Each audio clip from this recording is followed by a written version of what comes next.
Hello, everyone, and welcome to another GraphQL Meetup for November. My name is Eve Porcello. I'm here with Moon Highway. This room is Moon Highway at this moment. We're in collaboration today with this.lab. So I want to thank the team over there for helping us promote this. And I'm also going to pause this on YouTube from me hearing my own voice because that's not great. We have a very exciting guest today, so I'm going to get right to it. We have today an amazing software engineer, an amazing Michigander, Ryan Gilbert. Welcome. Hello, thanks, Eve.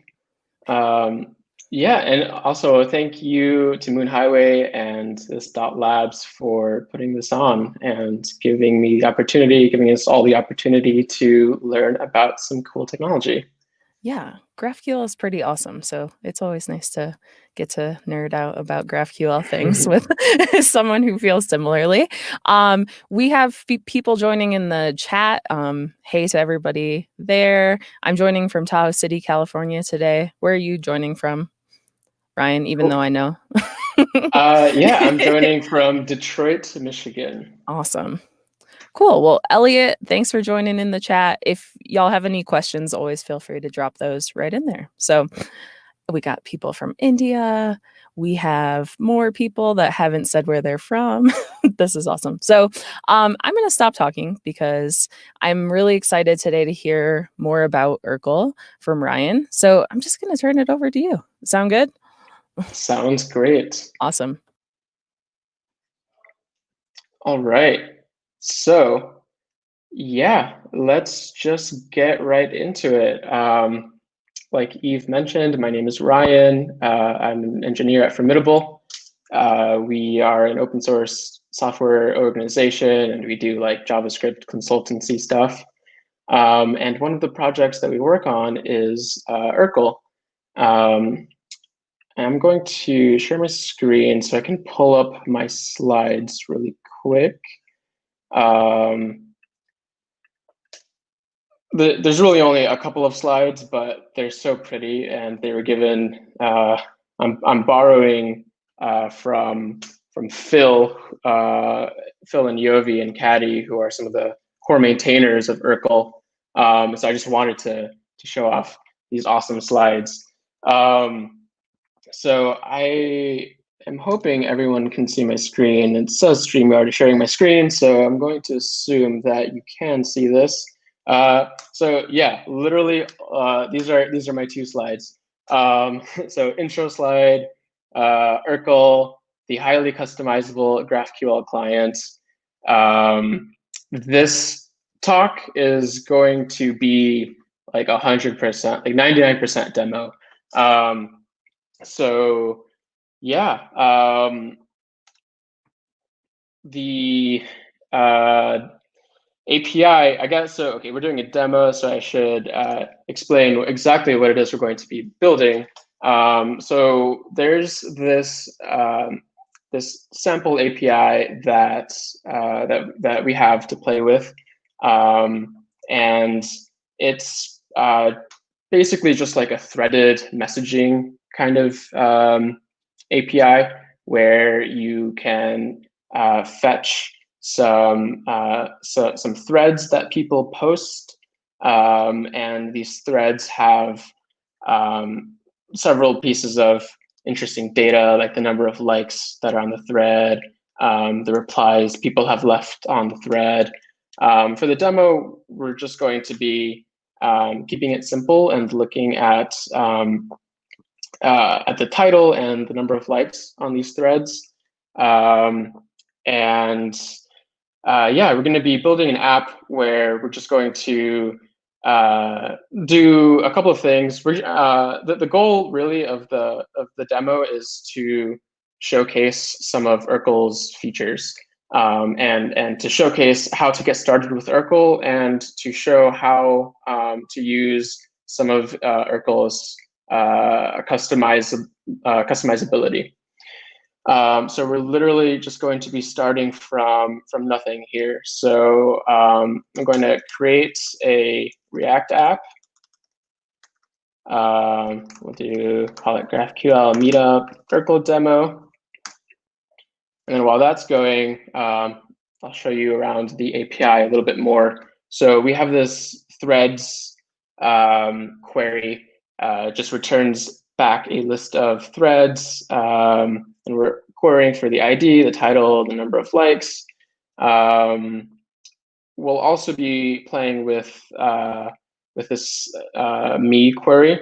I guess I could show you the actual like docs panel here on the side.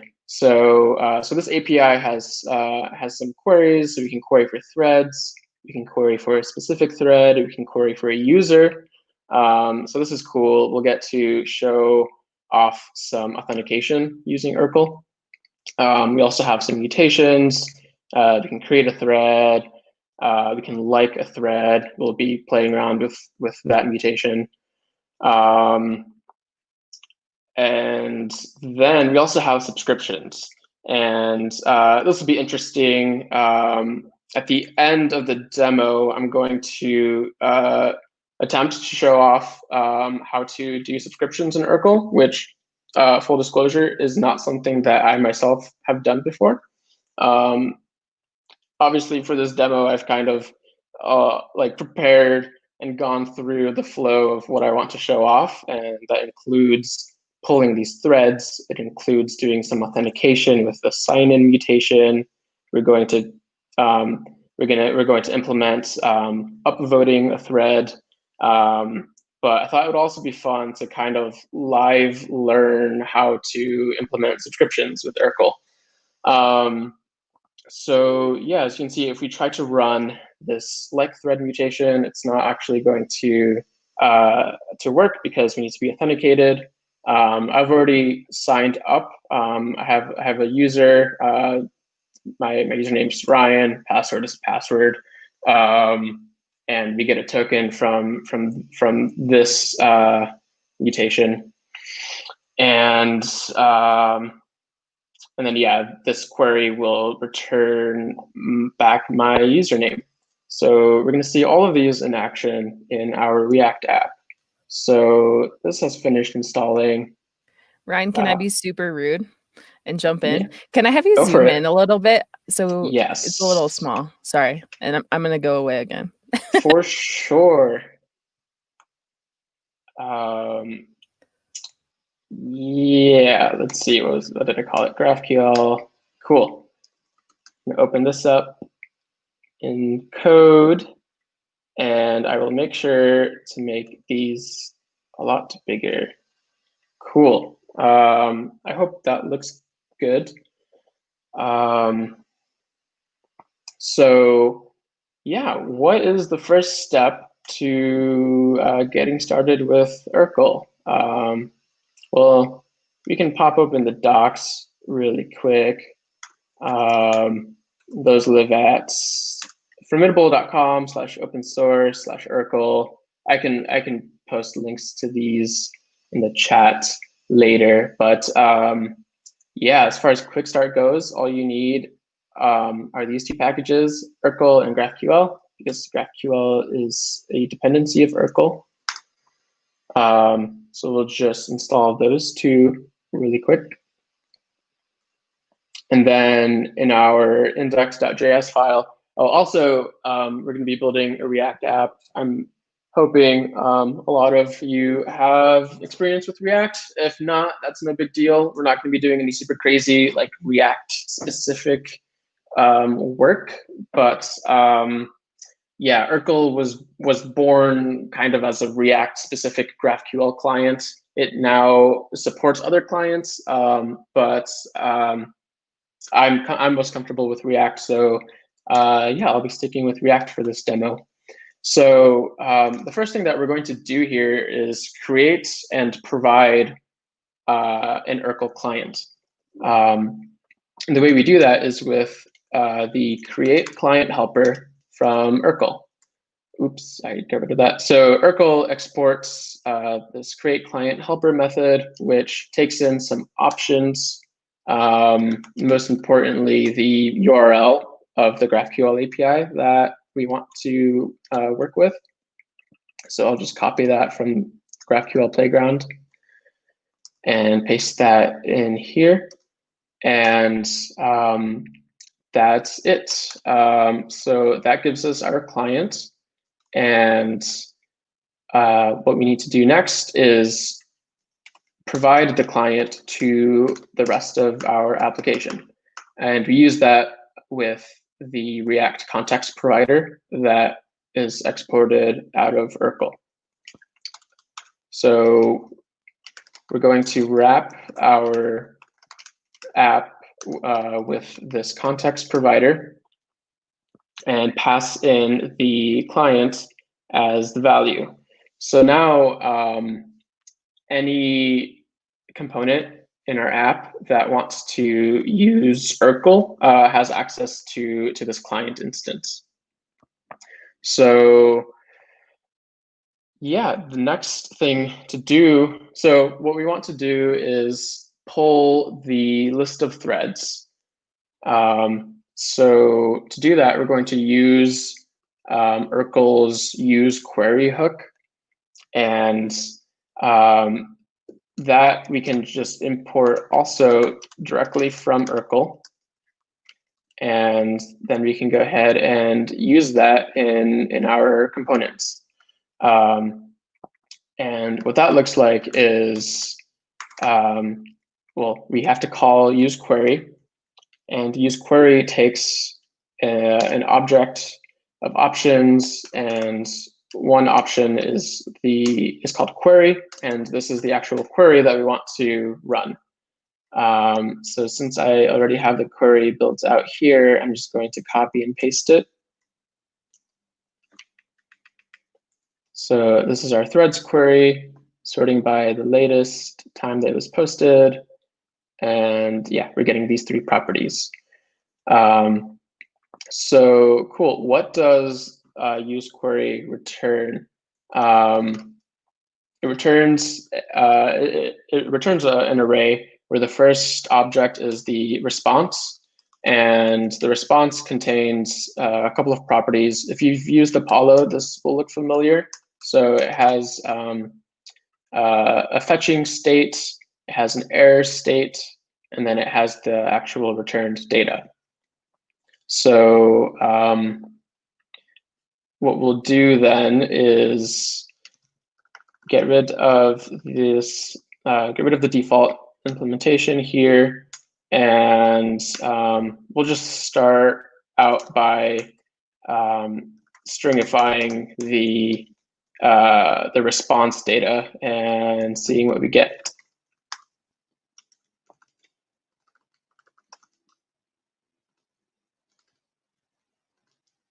And then we'll also want to handle the loading and error states.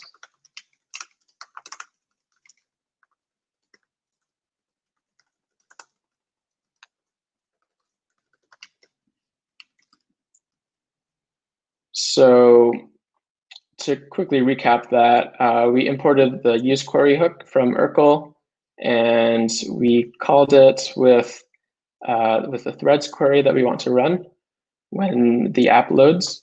And we're pulling the fetching, error, and data from the response. And if all goes well, then we render the data. So I'm going to start the app. And this is what it's eventually going to look like. But yeah, so if you caught that really quick, it said fetching for a second, and then it updated, React updated, and when our data came back from the request, and then we're rendering the data.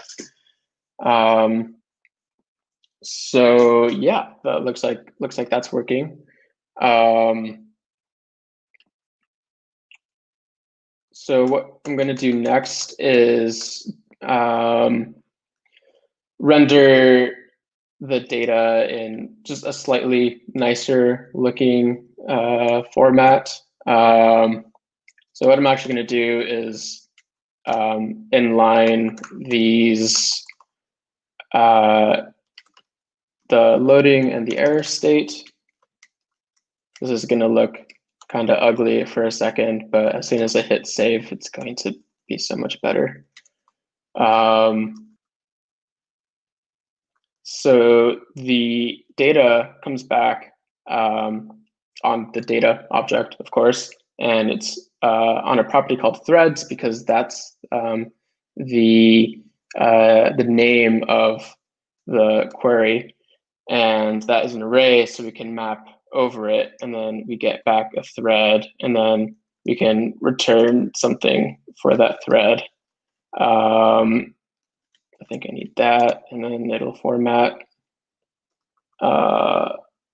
Maybe not.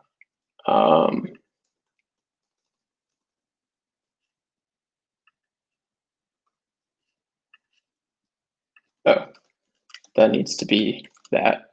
Okay.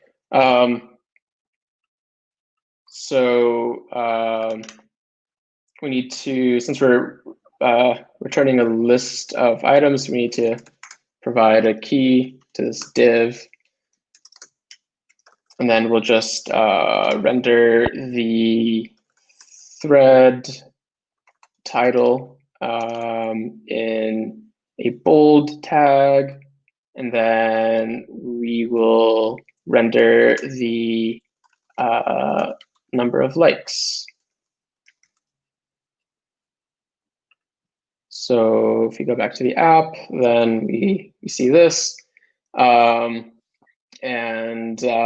so this is looking pretty good. This is the data that we have in that the API returns, and this is backed by a database. So so like if we go create like a new thread,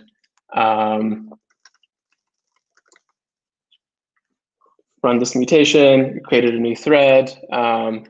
We go back to our app and update the app. We see that the new thread appears there. So yeah, I think that's pretty cool. So yeah, we're using this use query hook from Urkel to query some data from a live GraphQL API. So what else can we do? Well, it would be pretty cool if we could like render a button that will let us upvote a thread and like increment the number of likes. But before we can do that, we need to be authenticated. So we need to implement some sort of like basic auth. So to do that, we need to run this sign-in mutation, and we need to accept a username and a password. And yeah, so we need to create a form that has a username and a password input, and a button that will let the user sign in. So yeah, let's do that. I think first I want to quickly just move this into its own threads component, just to kind of free up some space for us here. So what I'm going to do is I'm going to pop over here and create a threads.js file. And I'm going to create a component called threads, and I'm going to move this query to threads, import use query over here. I don't actually need these. And then I'm going to grab all of this and render threads there, and then move the data over here.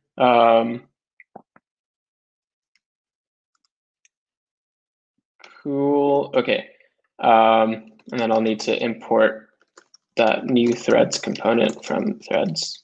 Yeah, I don't need that anymore. So everything should still be working as it was before. Yeah. So all I did was moved that thread's data fetching and rendering into its own component. So what I'm going to do now in the app is render a fairly simple auth form. So that's also going to be a new component.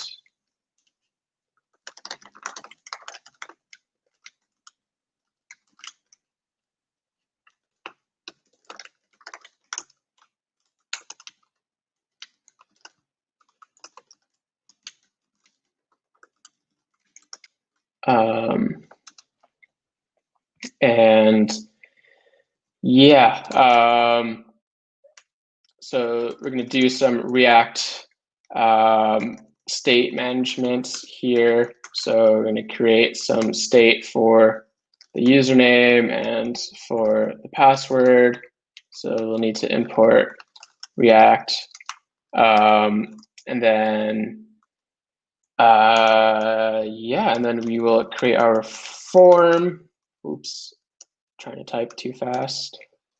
So we'll have one of our inputs. It's going to be a text, and it's going to be for the username. And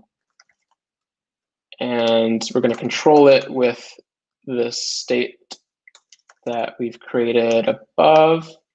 And when it changes, we are going to set the state with the event. So there's that username input. We'll create a label for the username, just call it username. And then we'll need the same thing for the password. Make the type be password. Name is password, value is password. And when it changes, we need to set password. Okay, and then we'll need a button, and we'll call it sign in. And then we'll set up a submit handler.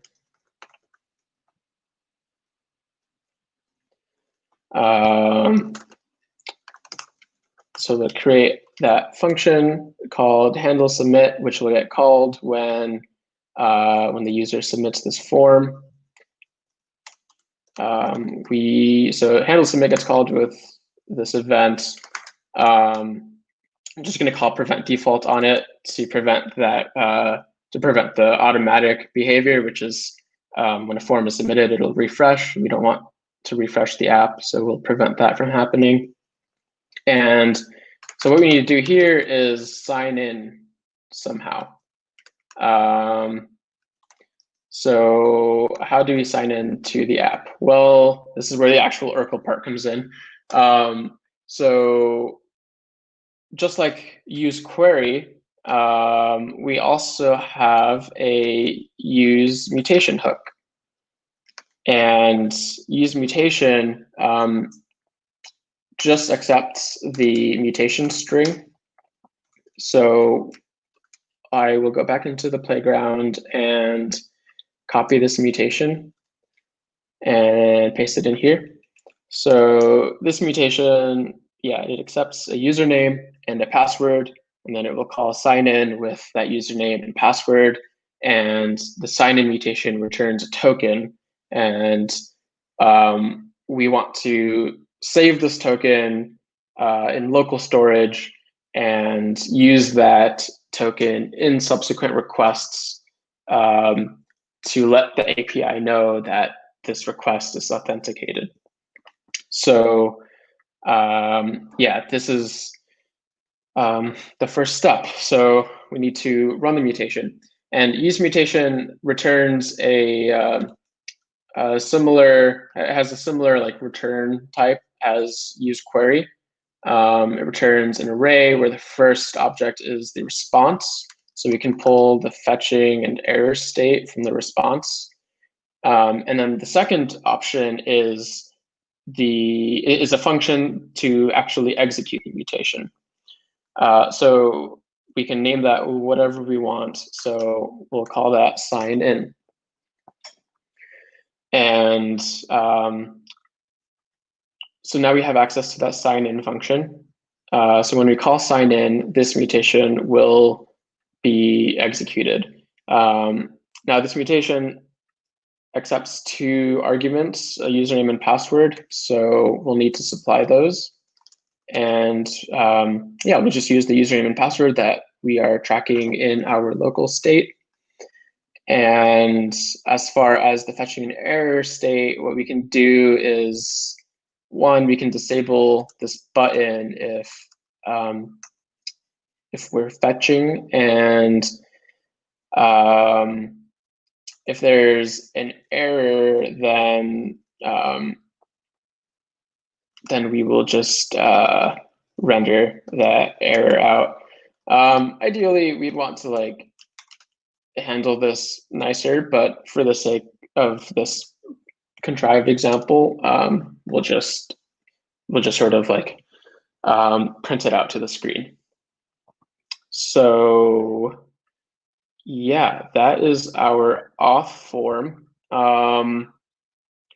So yeah, to recap what we've done here, we set up some React state to track username and password. We're rendering out a form, and when we submit the form, we call sign in, which is a function given to us from Urkel's use mutation hook. Let's just look back at the app and make sure stuff is still working. So cool. Still have this username and password, or now we have the username and password field showing up, so I can like type in my credentials. And then if I sign in, then the button gets disabled, and the mutation well, should have been called. We can verify that the mutation is called right now, since we're not actually doing anything with the response, by just like looking at the network. So when I hit that sign in button, this request was fired off. And yeah, it looks like the sign in mutation. So yeah, it looks like that's working. Now, one interesting thing about this function is that it returns a promise it returns a promise that resolves to the response. So what we can do is attach a .then, and this will receive the response once the mutation resolves. And what we can do here is check if we have a data property on the response, which means that the mutation succeeded. And if it did, then we can save the token into local storage.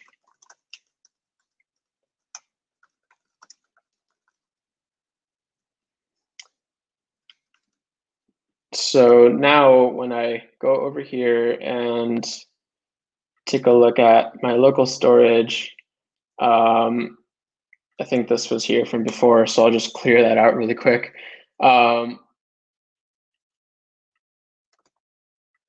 So if I sign in, oh God, POV and folder here.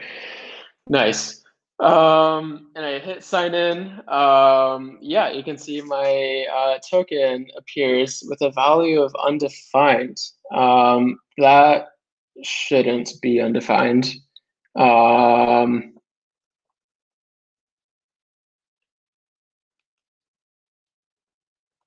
Okay. I'm just gonna stick with my instincts and do some console log debugging right quick.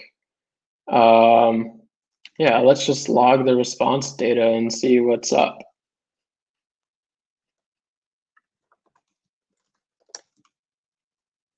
Oh, that's right. The token is nested in an object called sign in. That's because the mutation name is sign in. So the data is actually on a property called signin.token.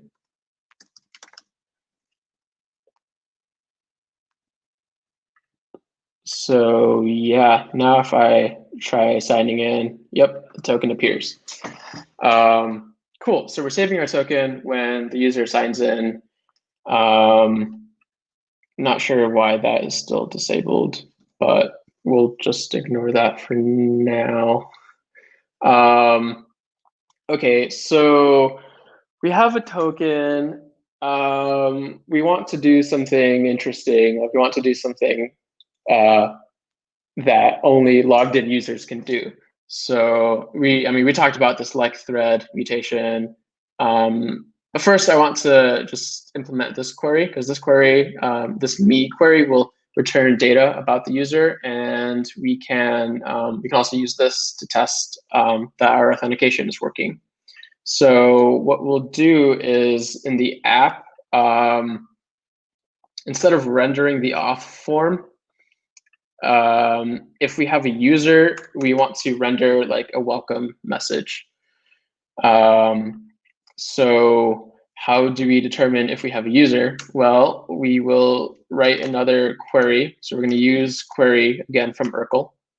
And again, this takes in an object that has a property called query that is the actual query string. And we will go into the playground, copy the query string that we've already written and paste that in here. And so we want to access the response from this query. So we'll pull off fetching and the data. Actually, I'll just grab the data for now. And then here, instead of rendering the auth form, if we have data, if me is present on data, then we want to render something, otherwise render the auth form. So yeah, we'll render like an h2 and we'll say welcome data.me.username.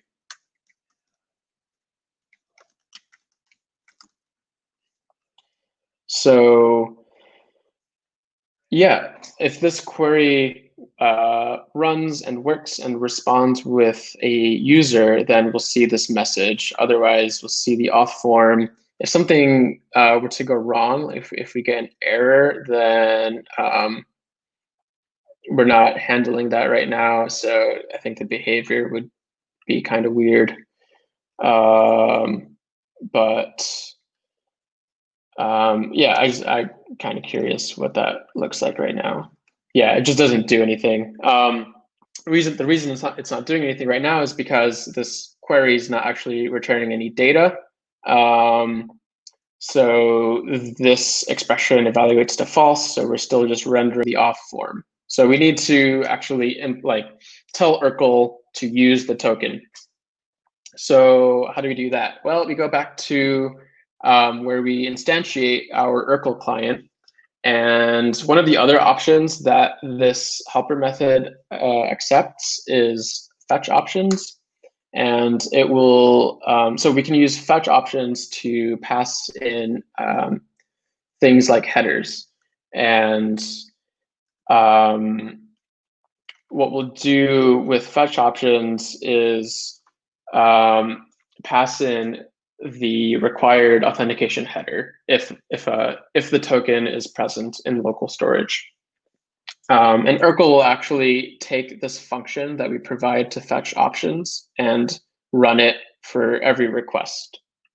So what we'll do is we will get the token out of local storage and then return an object here that has a headers property. And we want to supply an authorization header. But we only want to supply it if the token exists. So if the token is not null or undefined, then we will return this this value. So bearer token that will that just passes the token along in a header to the request. If we don't have a token, then we'll just give this header an empty string. So yeah,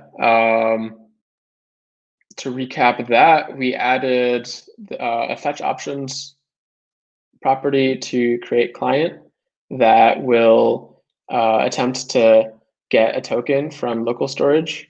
And if a token exists, then it will pass along that token in this cool bearer token string to it'll pass the token in an authorization header in the request to the API. Otherwise, if we don't have a token, it will just leave the authorization header as an empty string. So if we go back to the app, I just refreshed and I had the token in local storage. So yeah, the query ran and responded with my username and is rendering out that welcome message that we wrote. So if I go in here and delete that token, refresh, now we're back into like a logged out state. And yeah, so one thing that I want to take this opportunity to show is the like re-query capability that comes from the use query hook, right? So if we fill out this form and sign in, we get this token, but the sign-in form is still rendered. It only goes away if we refresh. And honestly, this is kind of a contrived example because I think in most real-world apps, you would have like a separate sign-in page that after you sign in, the user will get redirected to a different page, or there will otherwise be some sort of full page refresh. But let's just say in our contrived little app, we wanted to not refresh the whole page and just have this work. Just have like the sign in complete, and then get rid of this form and show that welcome message. Well, what we would need to do is re-query the me query. And the way we can do that is by accessing and using the second return value out of use query. And that is just like with use mutation, it's a function that will execute the query specified. So I will just call that refetch me. And yeah, what I'll do is add a prop to our auth form. I'll call it on success. So the intention is this function. So this prop will receive a function, and the intention is for the function to be run when the form submit succeeds. And what we'll do is we will call refetch me. And here we can pass in some options. We don't have to, but in order to get the refetch to work, we will need to. Actually, I'll just leave that blank, and we can see what'll happen. It kind of spoils that, but why does it keep wanting me to change my password? It's fine, Chrome. Okay, so yeah, where was I? Okay, if I delete my token from local storage, so I'm logged out, refresh. I wrote my code to refetch me. Oh, but I just added the prop. I need to actually update the auth form to use this prop. So it takes in an on success. So when we've successfully signed in, we want to call on success if it exists. So yeah, what do we have going on? So yeah, when the sign-in mutation runs, when we get a response back, if we have response data, we'll set the token in local storage, and then if we were passed an onSuccess function, then we will call the onSuccess function. And the onSuccess function that we're passing to the auth form just calls refetch me, which comes from the use query hook. So this should refetch this query. So I'm going to try to sign in. What I would expect to happen is to see that query rerun and then re-render this component. Well, we would expect it to re-render app, and yeah, we should see this welcome message, but we're not. We're still seeing the auth form, and that's because of Urkel's cache. So by default, Urkel uses a simpler cache. I think we call it a document cache, and it's what I mean by it being simple is that it's it the way it works is it takes the whole query string and the response, and it caches the response for that query string. So when the app initially loads, use query sends off this query, the me query, and then it'll cache the results. And when we call refetch me, it will reach into the cache to get those results. So what we want to do is we want to bypass the cache. Yeah, some of the options that we can pass to refetch me is a request policy.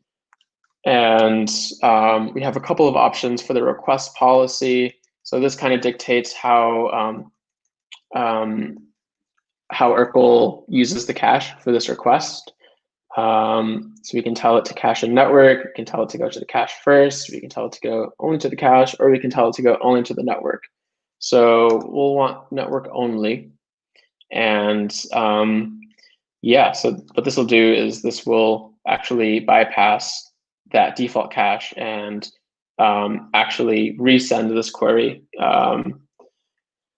And yeah, so if we go back to the app and log out and log back in,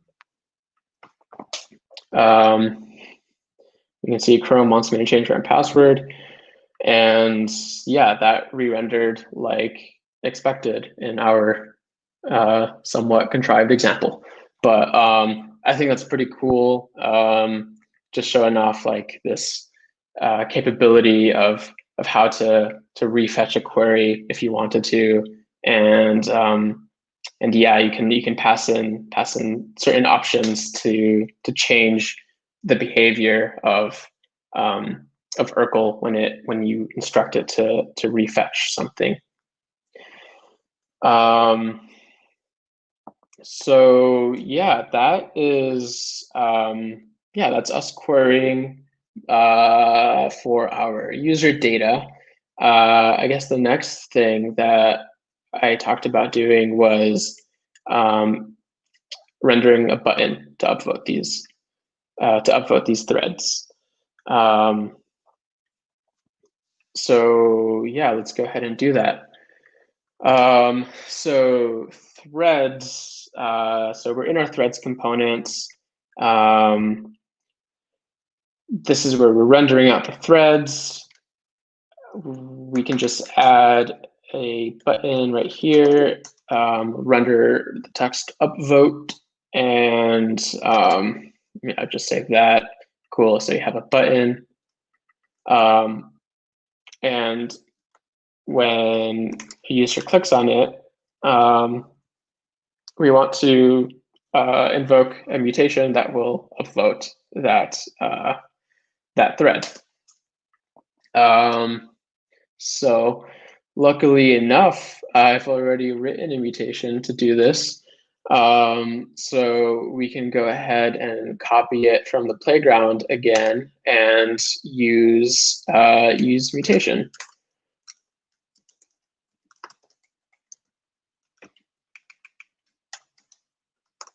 So yeah, again, Urkel will use mutation returns this array. We don't care about the response here. We just want the function to execute the mutation, and we'll call it like thread. And when we click on this button, we will call the like thread mutation, which accepts the thread ID of the thread that we want to upvote.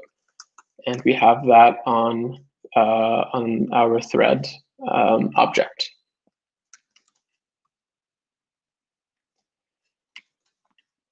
So yeah, if we click upvote, we should ideally see stuff updating, but we don't. So that's interesting. Okay, so we have some requests. Actually, I'll just use this as an opportunity to show the dev tools. Because like while we can look at these network requests and that is fine, we could also use Urkel's dev tools to to just like look at the requests that Urkel itself is managing.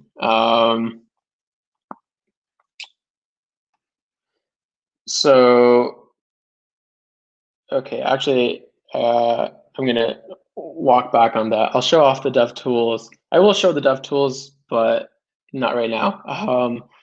I'll just use the Chrome dev tools here. Variables are invalid JSON, so that is interesting. Oh, you know why? Because this should be an object. Variables are an object that has a property called thread ID. Yeah, so now this should work. Cool. So yeah, that's upvoting. That's upvoting. That's working. And one thing that I will show here is when I click upvote, we are seeing a couple things happen. So one, we're seeing this request is just a pre-flight. It's just an options request. We don't worry about that. The mutation that's actually being sent is the like thread mutation that we wrote. And yeah, so that's sending that mutation to like a thread with the ID. And and then there's also this third request being sent out. And what is this? Well, this is the threads query. So that's interesting. Why is it sending off a threads query? So what's happening here is this is Urkel's default cache again coming into play. So when we sent this mutation to update a thread, the response comes back and we have an updated thread, right? So we have some data that needs to be updated in our cache. And so Urkel, when it sees that response come back, Urkel is like, oh, hey, we have a thread that has been updated. I'm going to invalidate any query that uses a thread. And so it invalidates the threads query, and it will actually go ahead and refetch that query for you automatically.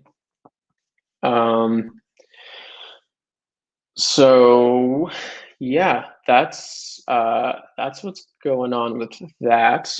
I said I was going to show the dev tools, so yeah, let's go ahead and do that. So yeah, Urkel also has some sweet dev tools in the form of an exchange. So this is now kind of getting into the customizability of Urkel. Urkel has these things called exchanges, which are kind of like Apollo links if you've used Apollo, or just like middleware functions. They're a way to extend Urkel's functionality. And the Urkel dev tools come as a Chrome extension, well, a browser extension. So if you're using Chrome, you'll want the Chrome extension, obviously. And then also we need to actually like enable it, and we need to add it to our Urkel client. So what that looks like is, yeah, so I'm on the Urkel DevTools Exchange GitHub README. To install it, we'll just need to add Urkel DevTools. So we'll kill the app, install this package, and then to add the exchange to our Urkel client, we import the DevTools exchange, and then we add that to this array of exchanges. And so yeah, let's go ahead and do that. So we import the DevTools exchange, and then from Urkel, we also need to import this new thing called default exchanges. So Urkel, by default, comes with a few exchanges that it uses like out of the box. And since we are adding our own exchange to Urkel, we want to make sure that the default behavior is still intact.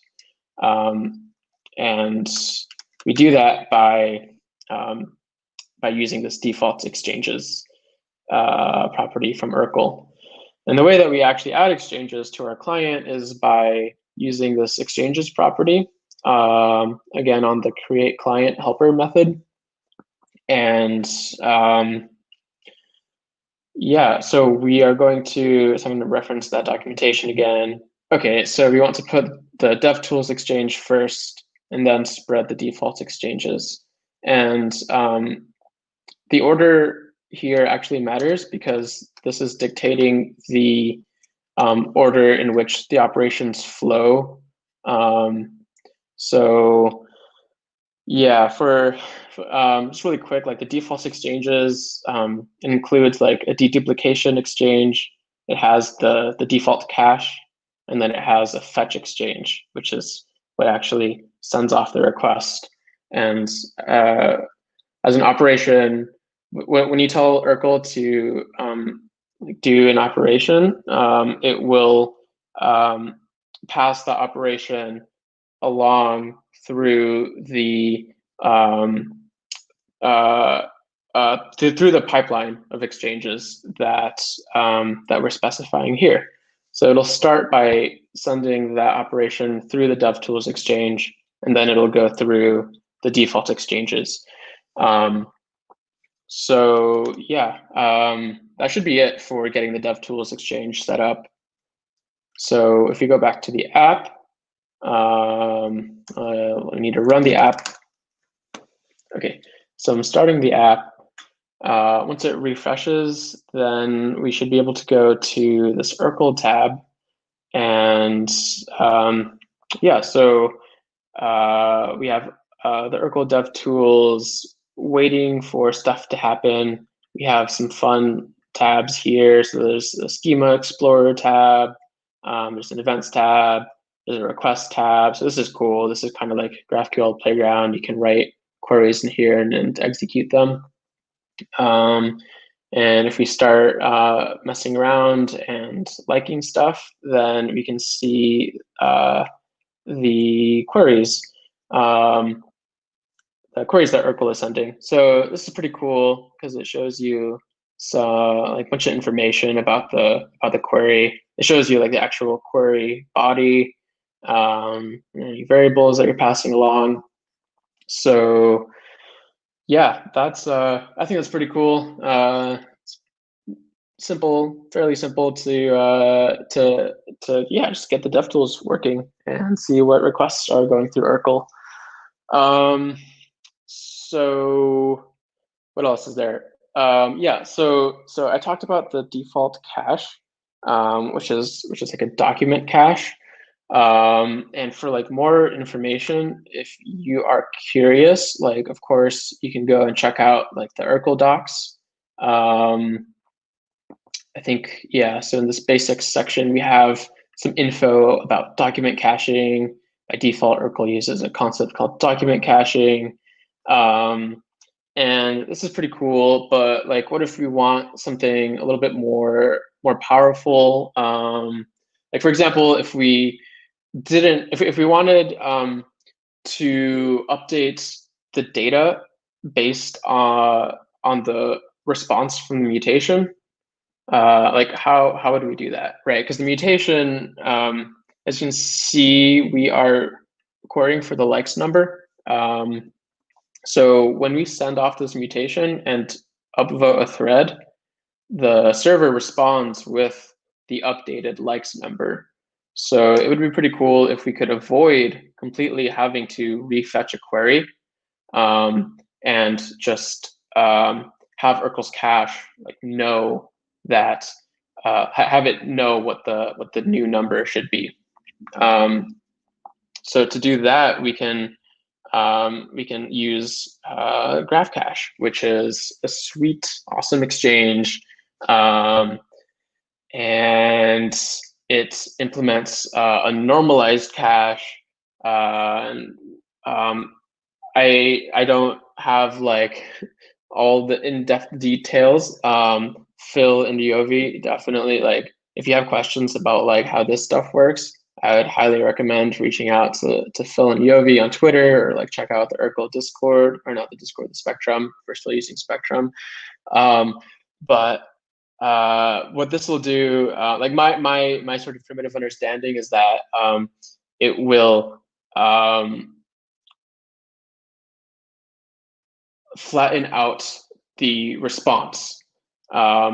So like if we look at a response from GraphQL, we have like this nested structure, right? Like we can query for fields that are nested inside of fields, which are nested inside of other fields. So what normalized caching will do is it will like pull out all of the nesting and bring everything, every piece of data up to like the top level of the cache. And yeah, it's like super complex and super cool, but it enables like really powerful and smart caching. And we can use that by using Graph Cache. So yeah, let's see what that looks like. So I'm going to stop the app again, and I'm going to add Urkel slash, what was it? Exchange Graph Cache. I don't know why there's a D there. I think that's just my terminal freaking out. Hey Ryan, I hate to do this to you, but Yeah. I gotta wrap it up, unfortunately, because we Oh have another man. meetup starting at like 1:30. But you have given us like the most amazing overview of Urkel ever, and I know everyone Yeah. is going to bring a billion questions to you and build cool demo apps and things like that. So Wow. I'm sorry to be that person, but I gotta. Ooh, I think we just lost Ryan. Um, and I know that how that happens because it happens on StreamYard. So I want to thank, there we go. Sorry, You're I back. I Yeah, I've left done that instead so of many times. stopped. I tried to stop sharing. Oh man, I'm totally sorry. I completely lost track of time. Oh no, it's Um, exciting, awesome stuff. Where can we find out more information about Urkel? I shared the links to the docs and things like that. Are there other resources that folks should know about? Honestly, like if you have questions, Phil and Yovi are super active on Twitter, and Awesome. so yeah, you can reach out to Phil and Yovi on Twitter. You can also like ping Formidable Labs Cool. directly on Twitter, and we'll reach out there. Yeah, the docs are a great place. The Formidable, the Urkel GitHub is also a good place. But yeah, I would. My suggestion is I just hit up Phil or Formidable or Yovi on Twitter. Awesome. I love it. Well, you gave us so much exciting stuff to play around with. Thank you so much. I'm going to Yeah. pretend like there's a million people here clapping for you because that is what everyone is doing at home. Thank you for being part of our meetup today. And yeah, we'll see you again next month.